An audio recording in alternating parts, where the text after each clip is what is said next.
Hello everyone, this is the beginning of a new series where I'm showing you how you can make simple games using PyGame.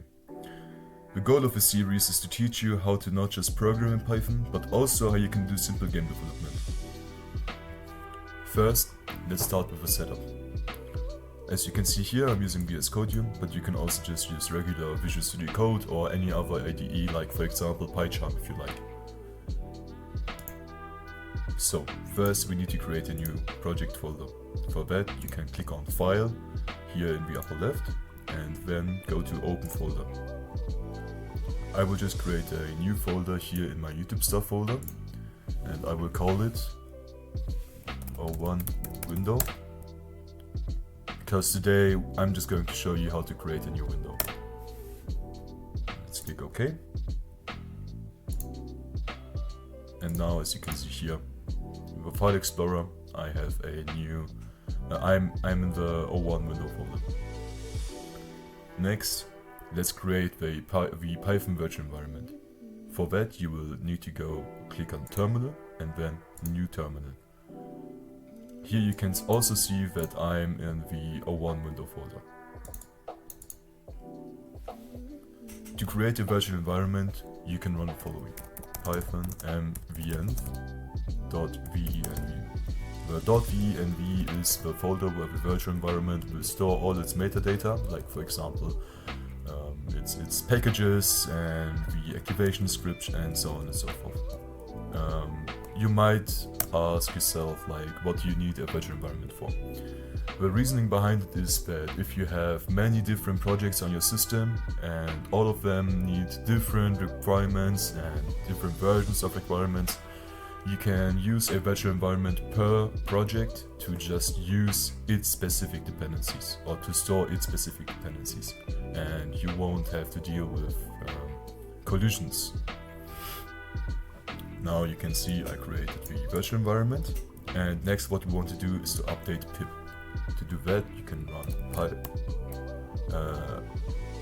First we need to source the virtual environment's configuration file. To do that, we can run source.venv bin and then activate.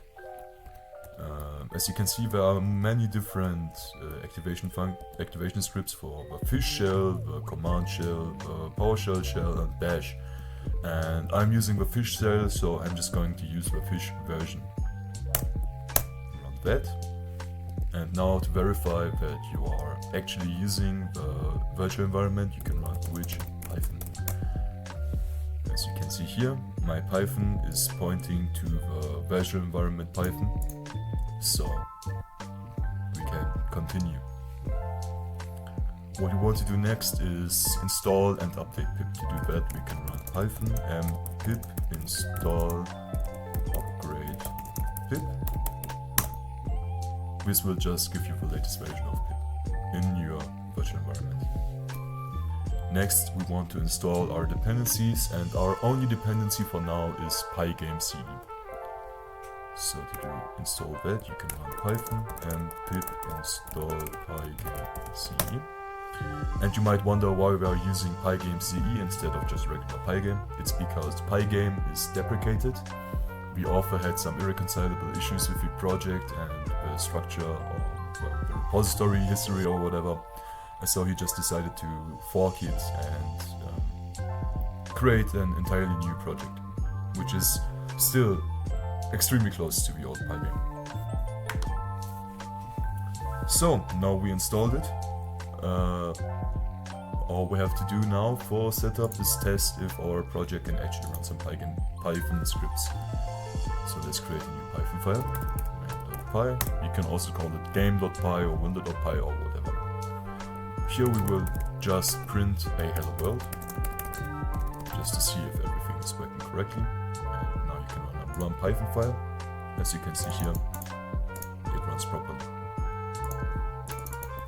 But obviously this has nothing to do with our game, so we can just delete it again.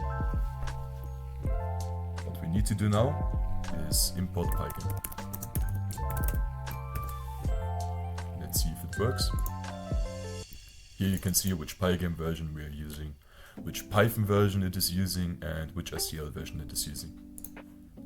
If you are wondering why we get console output just from importing a library, it is because a Python module cannot just provide functionality but also run code itself. But we will get to that in more detail in a later video. Now that we have imported PyGame, we can initialize it. So to do that, we run pygame.init. And you can see here nothing is happening, but under the hood, PyGame is actually creating a global STL context for using OpenGL and all this sort of stuff. Next, we want to create the actual window. To do that, we can run screen equals pygame.display.set mode 500. Basically what we are doing now is creating a window with the dimensions of 500 in terms of width and 500 in terms of height. There are multiple other modes we can use, but this is all we need for now. And we can run it. And I'm not sure if this is visible on YouTube, but basically what is happening now is that the window is opening for a split second, but there is no loop logic behind it. So the window is created in this very instance, and then afterwards our program exits, and thus the window is exiting as well. To fix this, we want a while loop.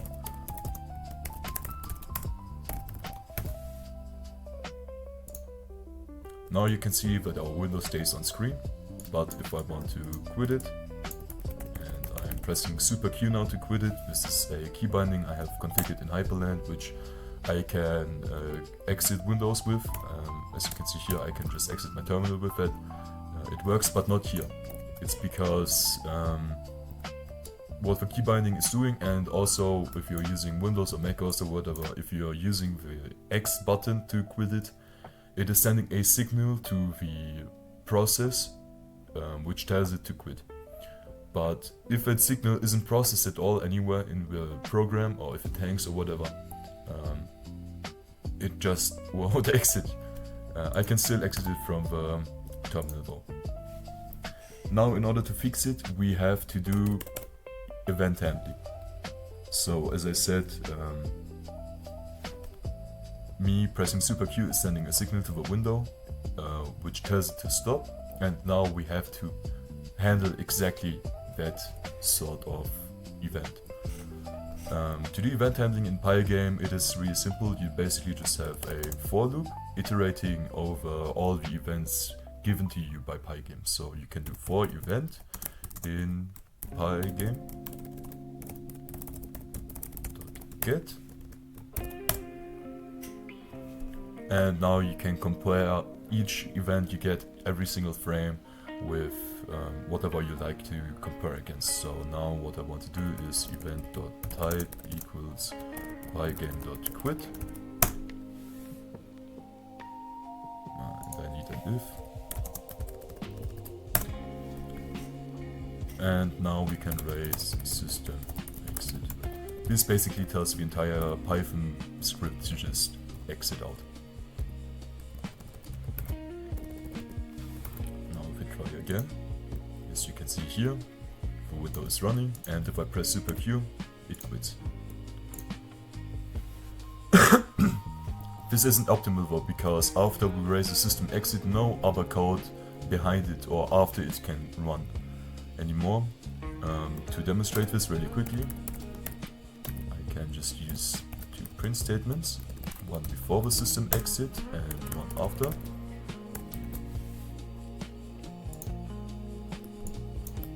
If I quit, you can see here it prints A, but it doesn't print B. Can get rid of it.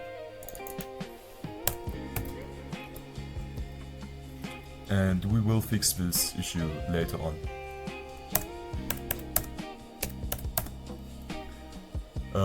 Of course, a simple black window doing nothing at all isn't exciting, so instead we will have a colored window doing nothing at all.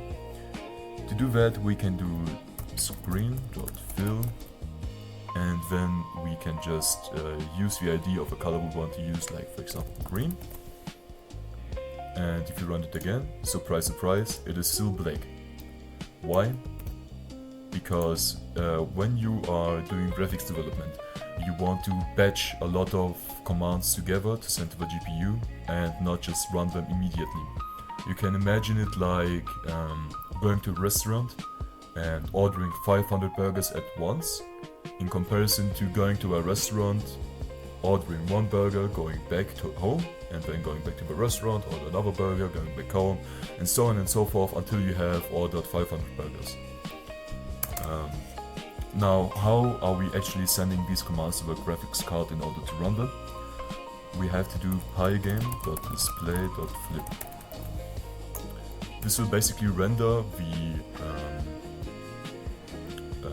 our commands onto another swapchain image, and then it will flip these two images. So it's doing double buffering behind the back. Now when we flip the display, as you can see, our window is green.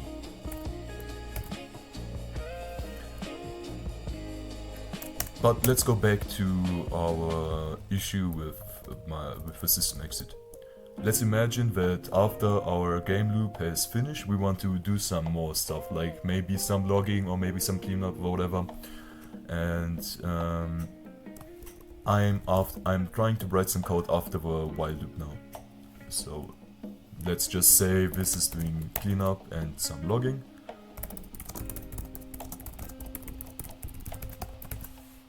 And I run it. And now after our main loop quits, optimally we would like to do the cleanup and logging. But we don't. Why? Because it quits at exactly this moment. Nothing behind this is running anymore. So how do we fix it? We use another global running variable basically.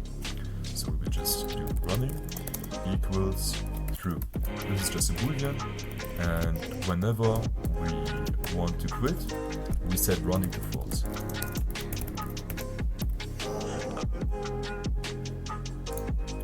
Now we will have another issue. If you try to quit it again, it won't work. And now try to pause the video and think about why it won't quit if you try to quit it now, and write it down in the comments.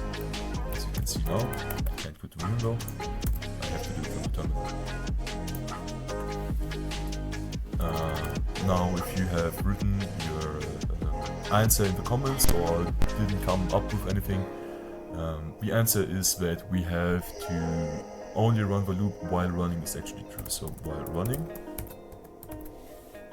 and if running is true, as it is in the beginning, the loop will run, and whenever we want to quit, this code portion will still run, but then it loops back here, and the comparison will obviously fail as running isn't true anymore. So if you run this, I try to quit, it works.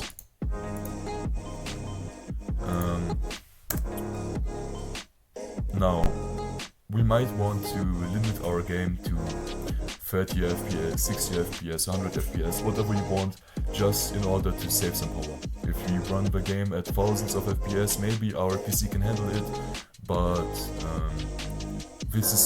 PyGame is supposed to be used for lightweight 2D games.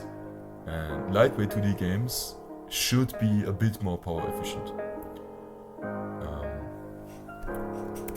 I will just demonstrate to you how quickly this runs. So if you print running every frame, we will get a lot of running. And this is obviously an issue. This is just hammering my PC all the time. So in order to fix that, we need to use the PyGame clock variable. We just use a clock equals pygame.time.clock, and then we want to tick it. Basically in here you can write whichever FPS count you want to have. So right now I'm limiting it to 60, and now it's running a bit slower. Let's say we want to limit it to 2 FPS, just so you can see that the print commands are running a lot slower, and here you can see it demonstrated. Obviously, the quitting is gonna take a lot more time too, but that's not really too much of an issue. So for now, let's put it back to 60 and run it again. And now it's back at 60 FPS. Basically, what this is doing is it's using a global variable behind the scenes, storing how long the last T command was ago. So if the last T command was 30 milliseconds ago, it will wait another 30 milliseconds in order to fulfill this 60 FPS value. Obviously, if it was more than 60 milliseconds ago, it's just gonna not wait at all. It's just gonna wrap over right again. Yeah, because obviously you don't want to lower it even further if it's already running below 60 FPS. So yeah, I hope this video was helpful to you, and please leave any recommendations or any questions in the comments. I would be happy to answer them for you. And yeah, have a nice day.